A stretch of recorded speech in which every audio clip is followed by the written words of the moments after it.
Afinal, o que é PNL? E qual a sua contribuição na formação do indivíduo e nos seus relacionamentos? Programação neurolinguística foi um nome dado pelos seus fundadores.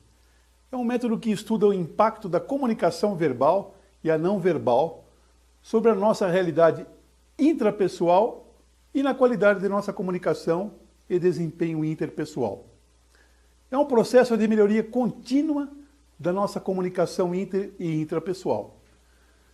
Anos 70, Richard Bandler, ele era um estudioso na Universidade de Califórnia e ele estudava computação. E como é que é o pessoal de computação? São curiosos, né? Então, ele, inspirado por um amigo de família, foi cursar psicologia, mas obviamente levou esse lado dele curioso.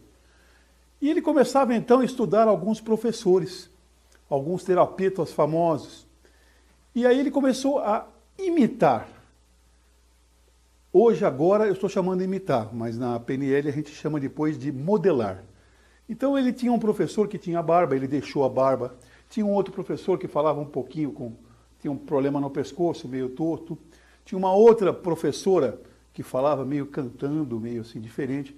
E ele começou a repetir esses padrões, esses professores, desses terapeutas. E aí ele começou a perceber que ele começou a ter resultados positivos similares com essas pessoas. E aí então foi a descoberta base inicial para a PNL, conhecida como a modelagem da excelência humana. Dou uma pausa aqui para reforçar para vocês que eu falei a palavra imitar. Em PNL a gente muda depois para modelagem. Por quê? Porque imitar é algo grotesco. Então isso não existe na PNL, a gente modela. Ok, mais para frente o professor Richard Bandler conheceu que acabou sendo o cofundador da PNL, foi o Dr. John Grinder. Professor de linguística, ele tinha uma capacidade incomparável para aprender línguas rapidamente, adquirir sotaques e assimilar comportamentos e qualidades adquiridas na Força Especial do Exército Americano nos anos 60. O seu interesse pela psicologia alinhava-se um pouco com o objetivo básico da linguística, que era o quê? Revelar a gramática oculta de pensamento e ação. Em outras palavras, então, o professor Grinder ele queria saber o que estava atrás das palavras usadas pelas pessoas. Às vezes mesmo da própria palavra, o não, o que o não queria dizer. Você pensa assim, se você pega um táxi, entra no táxi e fala, não me leve para tal lugar, para onde ele vai te levar? Para nenhum lugar. Diferente de se você usasse o sim. Né?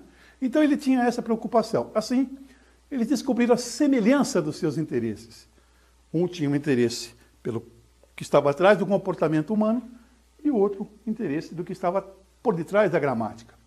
Decidiram, então, combinar esses conhecimentos da computação e da linguística, mais a habilidade de copiar, né, comportamentos não verbais, e dessa união surgiu, então, a linguagem da mudança, que é base para o desenvolvimento das teorias da PNL. Hoje em dia, a PNL é a essência de muitas abordagens para a comunicação e para a mudança. Então, não basta ouvir. É preciso captar o significado do que o nosso interlocutor está dizendo, exigindo, por isso, motivação e disciplina. No caso de uma plateia, lembre-se, você tem que compreender o que a plateia está gostando, o que ela não está gostando, e isso você vai conseguir através do olhar e do comportamento dela. Então, para praticar a escuta ativa, a gente tem que observar alguns procedimentos. Então, primeiro, estar consciente de si próprio. Ouvir com os olhos, cabeça, ouvidos e principalmente com o coração. Olhando o interlocutor nos olhos, inclinando-se ligeiramente para frente e, de vez em quando, reforçando a atenção. No caso de uma plateia, vou dar uma dica aqui para vocês. Olhe para o último homem, a última pessoa do lado direito na sua plateia.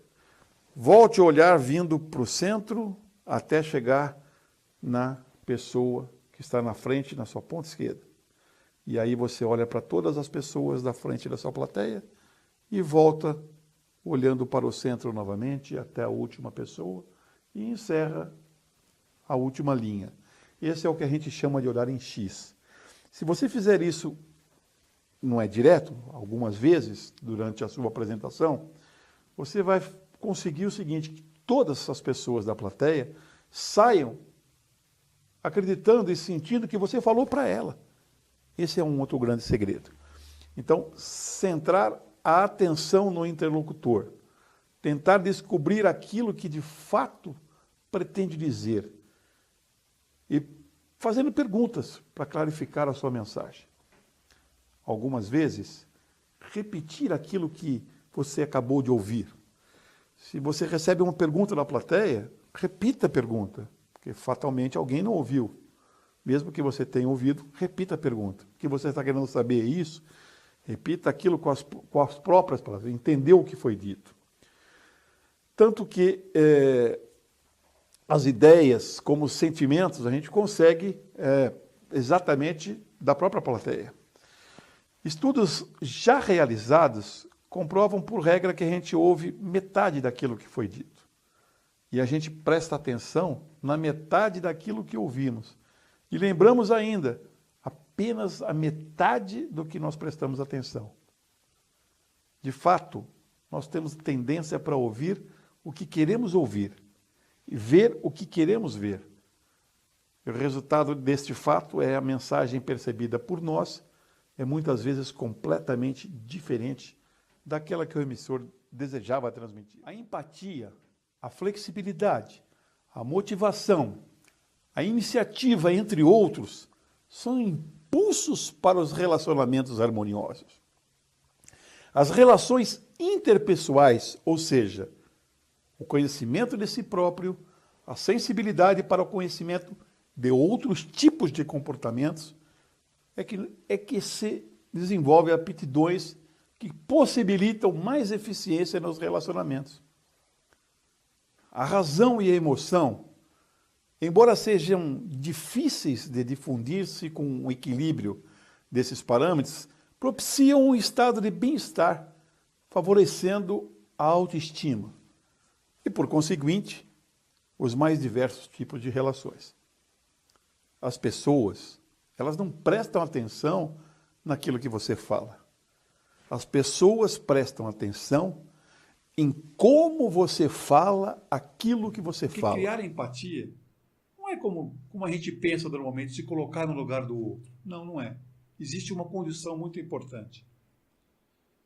A melhor definição de empatia que eu já escutei foi: empatia é você sentir o que você sentiria caso você estivesse no lugar do outro. Por isso existe essa condição, como se, porque a dor ou o prazer é da pessoa e não sua. Por isso, é você sentir o que você sentiria caso você estivesse no lugar do outro. Espero que você tenha gostado desse segredo e aprenda a criar empatia. E no próximo segredo, nós vamos falar um pouquinho mais sobre